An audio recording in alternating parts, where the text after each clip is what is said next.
It all starts with physical fitness and appearance. If the Secretary of War can do regular, hard PT, so can every member of our joint force. Frankly, it's tiring to look out at combat formations, or really any formation, and see fat troops. Likewise, it's completely unacceptable to see fat generals and admirals in the halls of the Pentagon.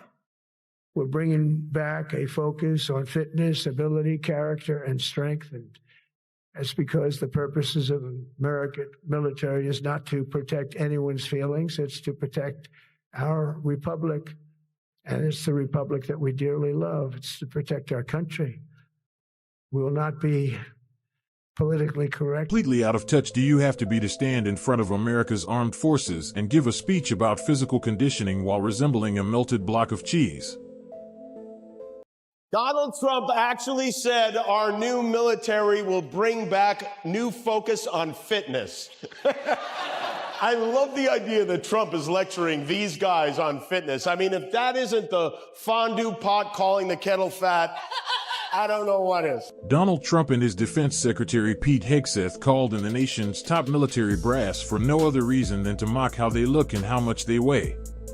But what Jimmy Kimmel revealed about when this strange meeting took place makes the whole thing even more disturbing. Let's begin with the brutal situation already facing the service members who were made to sit through this session. The government does get shut down. As of tomorrow, active duty members of the military and National Guard will be required to serve without pay. So they must have been especially thrilled to be called to a mandatory meeting with our Secretary of War / weekend host of Fox and Friends, Pete Hegseth, today. At the very moment they were on the verge of losing their salaries, they were hauled out to Quantico to receive a culture war sermon, and Hegseth wasted no time unleashing a flood of far-right talking points. Hegseth said, we're getting rid of DEI in the military. We're getting rid of dudes in dresses. He said there will be no more beardos, which is what weird people call men with beards. And just as it said on Pete's Tinder profile, no fatties allowed. Men in skirts and no overweight personnel is now the official language of the United States Armed Forces. Hegseth then took the body shaming even further, directing it straight at the generals sitting in front of him. Frankly, it's tiring to look out at combat formations, or really any formation, and see fat troops. Likewise, it's completely unacceptable to see fat generals and admirals in the halls of the Pentagon and leading commands around the country and the world. It's a bad look. It is bad, and it's not who we are. He actually pulled commanding officers away from operational duties just to gripe about their physical appearance. Kimmel broke down exactly what this two-faced directive actually translates to. Listen up, generals. I want to make something very clear. The Pillsbury Dough president wants you to do Pilates. The only push-ups Donald Trump does are from the side of an ice cream truck. The Pillsbury Dough commander-in-chief doing Pilates. And Trump validated Kimmel's point almost instantly by pivoting to complaints about the physical appearance of Navy warships. Ships. And I'm not a fan of some of the ships you do. I'm a very aesthetic person, and I don't like some of the ships you're doing aesthetically. They say, oh, it's stealth. I say, that's not stealth.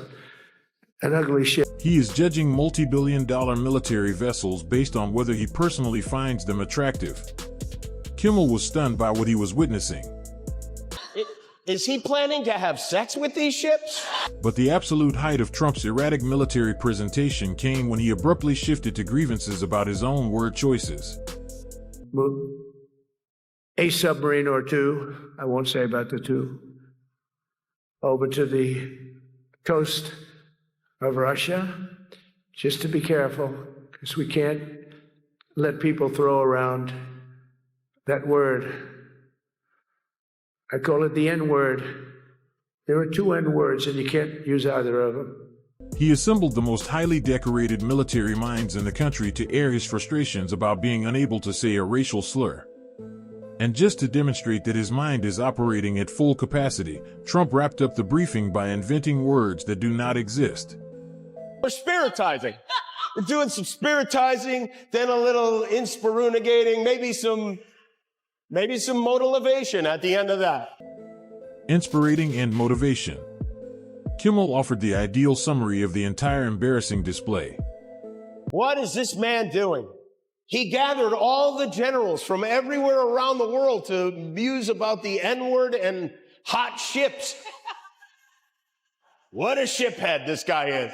Donald Trump and Pete Hegseth forced decorated generals to endure a presentation on DEI, men in dresses, and body weight at the exact moment the government was gearing up to slash their compensation. Complains about ugly battleships. Kimmel laid bare the sheer absurdity of a commander-in-chief who whines about unattractive warships, laments his inability to use a racial slur, and coins nonsense vocabulary while demanding his troops trim down.